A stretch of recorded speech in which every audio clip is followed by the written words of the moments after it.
Here's what it looks like to me. It looks like their spells. Alex has 2 Kira, where Rick has 1 Kira, 1 Umezawa's Jit. When it comes to their lands, they have the exact same land count. So this is a 59 card main deck mirror. The sideboard, 2 energy flux for 2 energy flux, 2 spell pierce for 2 spell pierce, 2 jit for 1 jit. Okay, so sideboard-wise, it looks like they are almost exactly the same sideboard as well. Yep.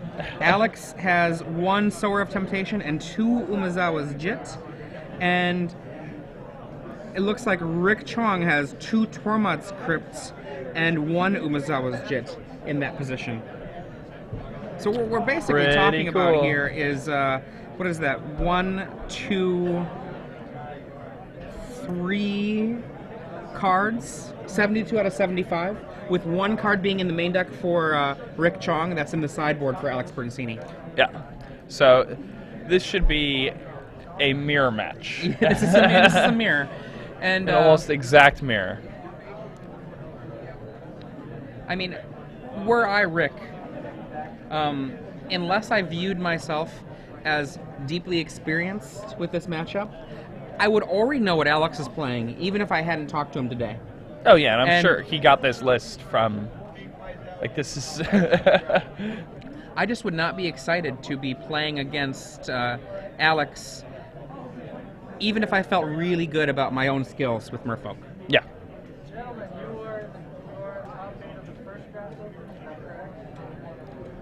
Opening with an island. Alex leads off with an island. Does not have a vial on turn 1. Neither does Rick. Pass the turn back to Alex.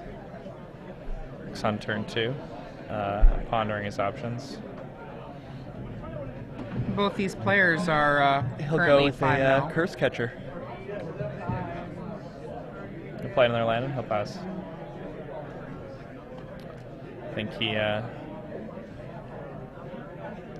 It's interesting that he played the Curse Catcher there. I wonder what's actually in his hand.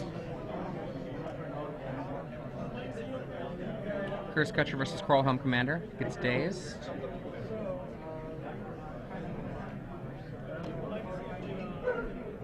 Now Alex can attack for 1. Then Alex can play a 2-drop. A non-Lord of Atlantis trued up at this point. Says go. Ooh. Okay. I would imagine a handful of Marrow Reejeries and Merfolk Sovereigns. Maybe a Kira, perhaps. Lord of Atlantis. Sure. It's good. Curse Catcher. Also resolves. Alex is going to... Reejerey, I'm believing. Marrow Reejerey it is. Attacks for 2. Nope, with 3. Island Walk. Or 3, thank you. Yep. With Island Walk. Oh yeah, I can't block. There's a Lord of Atlantis in play. Alex pointing to Rick Chong's Lord of Atlantis to point out how that works. Suddenly things are pretty dangerous for Rick. He's facing down 6 power of Island Walkers. One of the things I talked to with Alex about this in the past, because I was really interested in playing Merfolk at Grand Prix Columbus, and I didn't end up going there, is the interactions with Lord of Atlantis in the mirror, and what you do about Lord of Atlantis, like how you play it. And one of the things Alex said was, very carefully. And now Lord of Atlantis does not have Island Walk. Importantly now, the rare Marrow Reejerey dies after combat because it is now not big enough to survive the damage it took. Very true. I'm surprised Alex blocked. I am too. I think that he might have... His Reejerey got through so easily. He might have another one. Or Sovereign, you know. Yeah. In for 2. Yeah. The Mutavault could block that if he chose, but losing the land might not be very fun. Is that a Wasteland that Alex has there? The alternate art card? It is. It is a Wasteland. Okay. 4-2. Curse Catcher facing off against Curse Catcher and Merfolk Sovereign.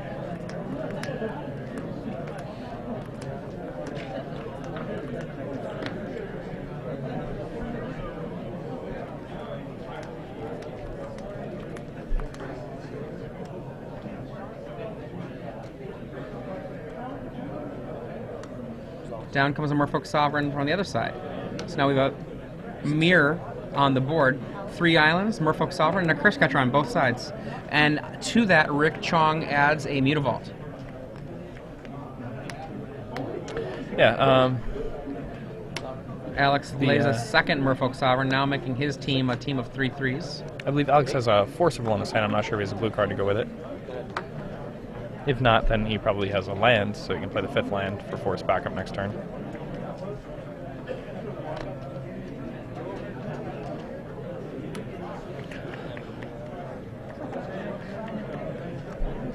Rick has another Mutavault.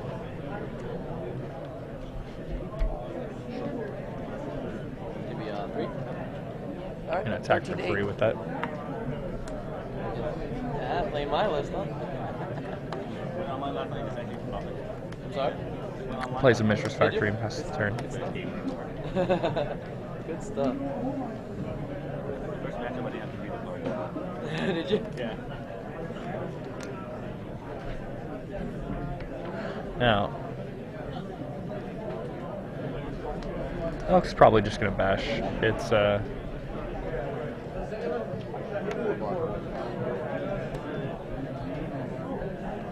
huh.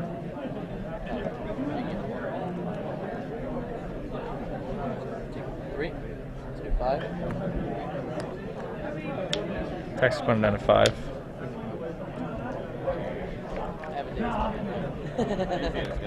Pass the turn back. Silly, It's a violent silly play. Me, silly me.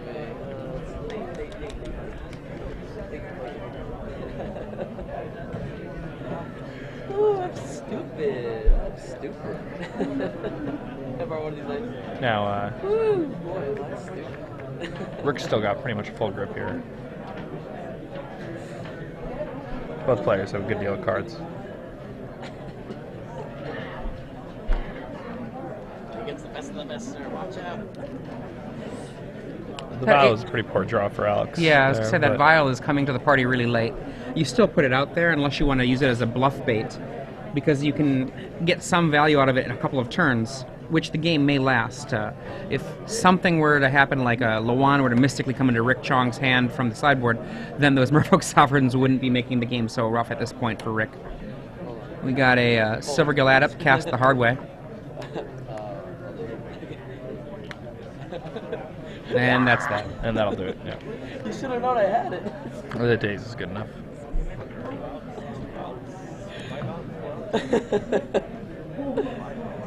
Alex looking happy again.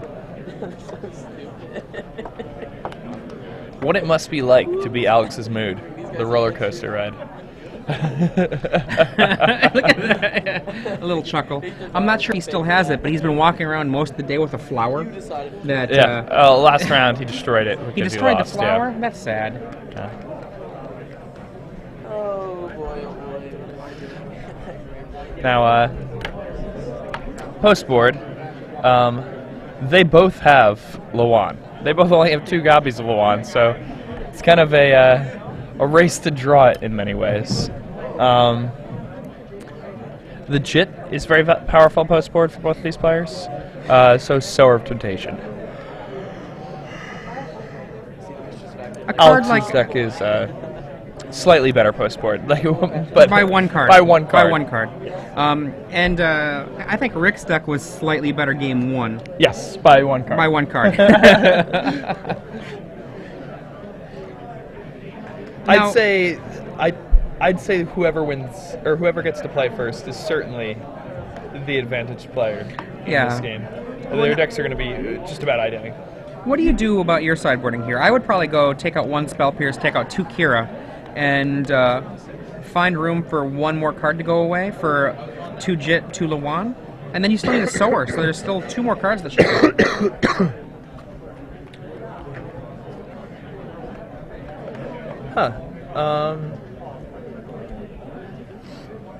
It's a good question. What I would cut? I might cut some number of Lord of Atlantis. It's really only useful as like an overrun effect.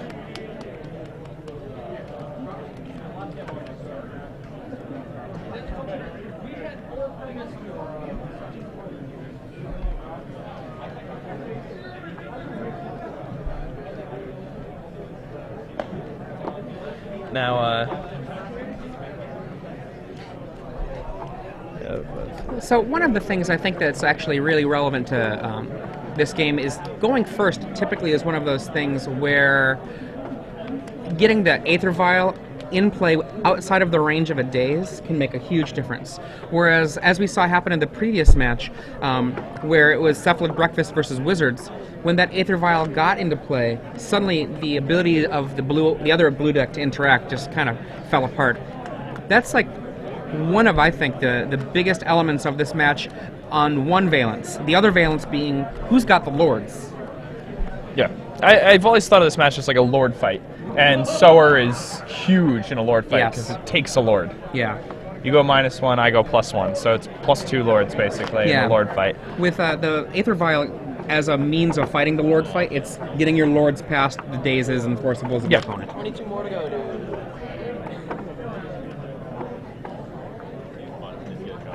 Yeah, lots of traveling. So if you just spend a week in each city. Both of these players sitting at undefeated.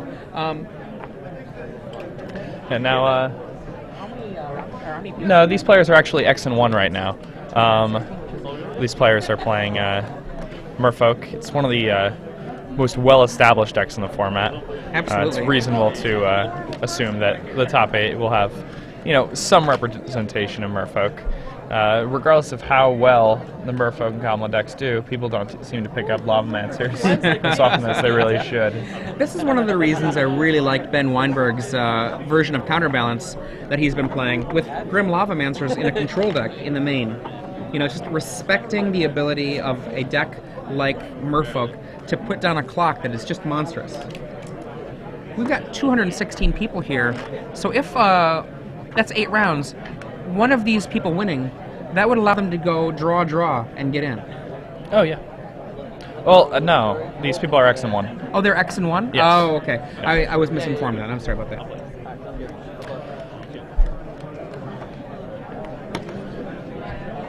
Like Alex's signature smiley face. When he won the last game, he makes a smiley face.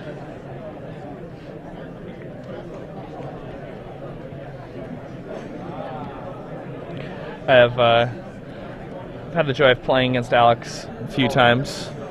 I played against him at Grand Prix Toronto, and I've played against him a bunch in my local PTQ scene.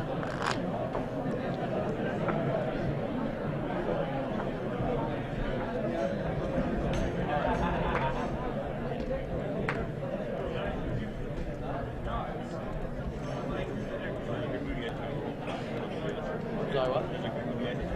Yeah, we don't always travel together because we all have different accommodations, different people to stay with. But we don't get hotels for the week. That's too expensive. We usually try to find people in the area. There's about 10 of us that go to.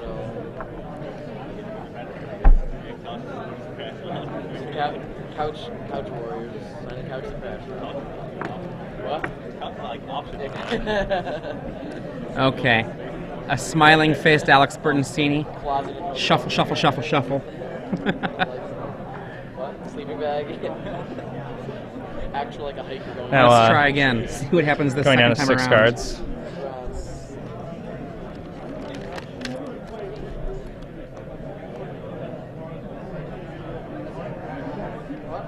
And there are a few different things that can happen when somebody's leaning back in their chair like that. Leaning back in general is a sign of strength.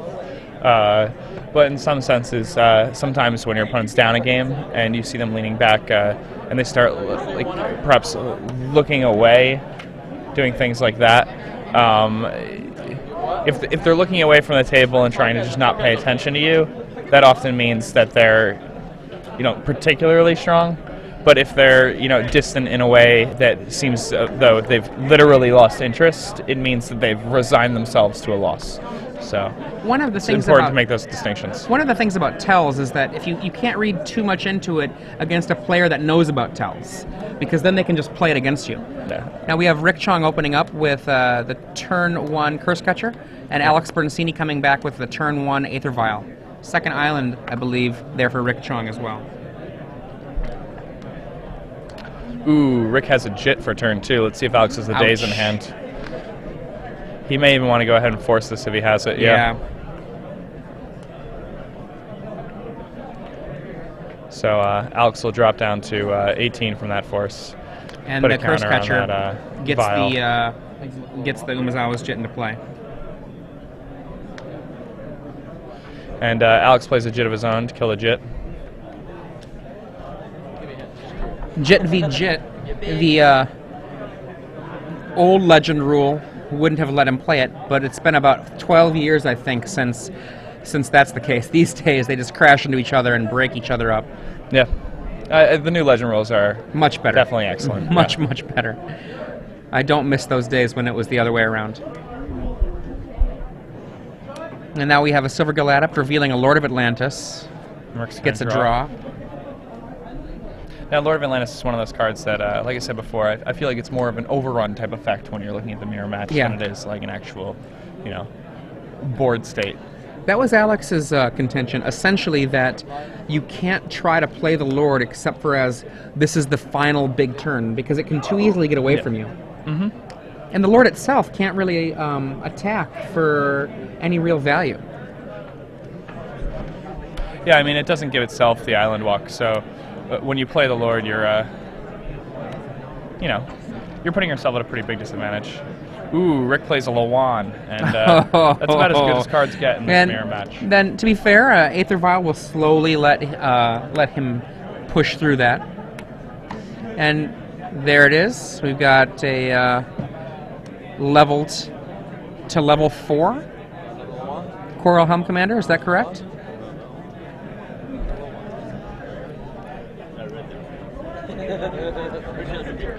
Now,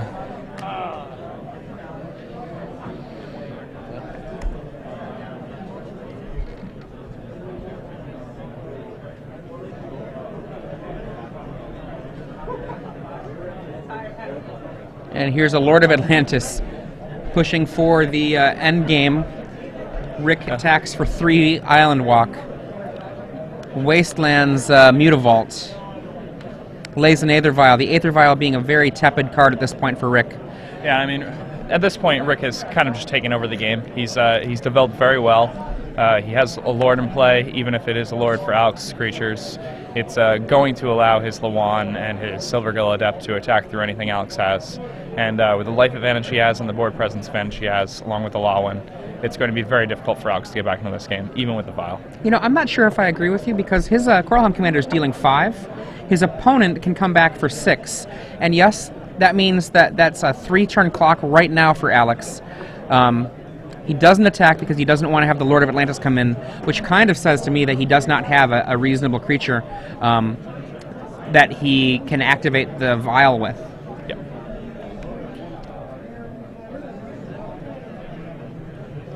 Because even if he has the creature, he has to dodge Rick having a creature also. Otherwise, Rick does it in 2 turns.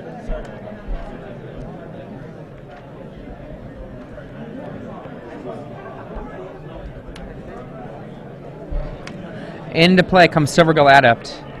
Draws him a card.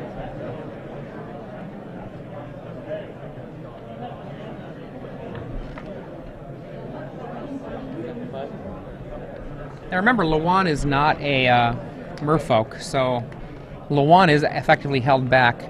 And now, the way I look at it, I see that it's 5, 8,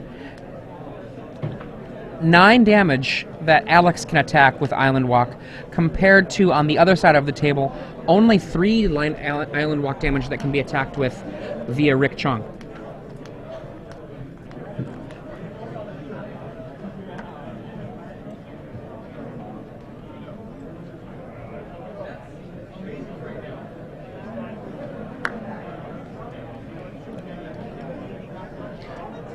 Here comes... I'm surprised Rick's only getting in there with the Adept. What else is he going to go in with? Well, the turn before, I mean... With what?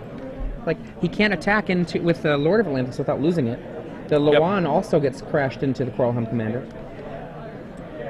Isn't Lawan island walking? No. Oh, it is Cephalid? It's a Cephalid. Oh, that was my mistake. Everybody comes in. Okay, now it's the time to think. Does he actually want to kill the Lord? That's a real question. Yeah. He can actually also trade with Lawan here.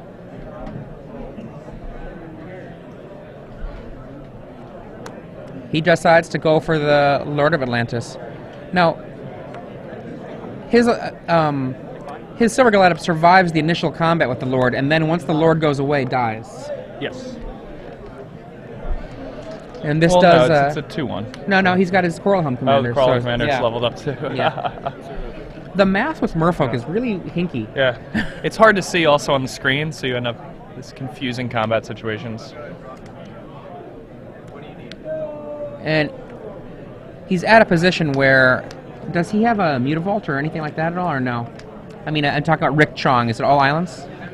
I believe he has all islands right now. Okay. He's wastelanded some Mutavaults, but he hasn't actually.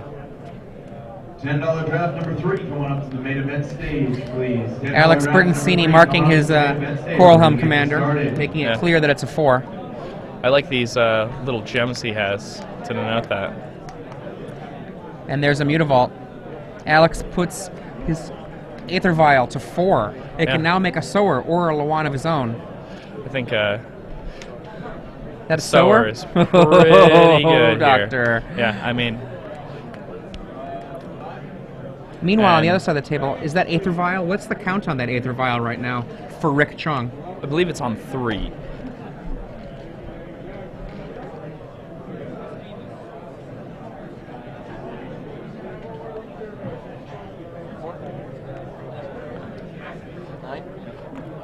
Just getting in 4. with He's Coral got Helm 4 Commander. counters on that. Oh, no, pardon me. No, incorrect? Now, Alex's Coral Helm Commander gets Force of Willed by Rick. Right. Wait a second. How does Alex's Coral Helm Commander get Force of Will by Rick with a Lawan in play? How does Alex's Coral Helm Commander get Force of Will by Rick when he has a Lawan right now? It's only creatures. Oh, blue creature spells. Okay, Yeah. It's not so good. It's not just the cold you. Imagine that card would be. Sorry, that card would be played in literally every deck yes. ever. Yeah. Sorry about that. Yeah, literally that card would be in every sideboard. That card would be in every main deck. I would play that card in every main deck. Actually, Blue Painter would be a good deck. I would Worldly Tutor for that card, and Living Wish for that card, and Eldamri's Call for that card. I confused myself there. You got confused on the Cephalid at first, and I came back. LOL and Cephalid Empress. Confusing. Only because it's been a while since I've played Merfolk with a sideboard. It's lots of Game 1 Merfolks on my end. Yeah, the Merfolk Mirror is surprisingly not something we've covered much, and not something that comes up often in testing either, for me anyway. Well, I think oftentimes that for people, but they want to test against Merfolk. They don't want to test Merfolk v Merfolk. And here we go. We've got the attack Sower. We've got Coral Helm Commander at level 4. And thinking about Lawan, and pulling back.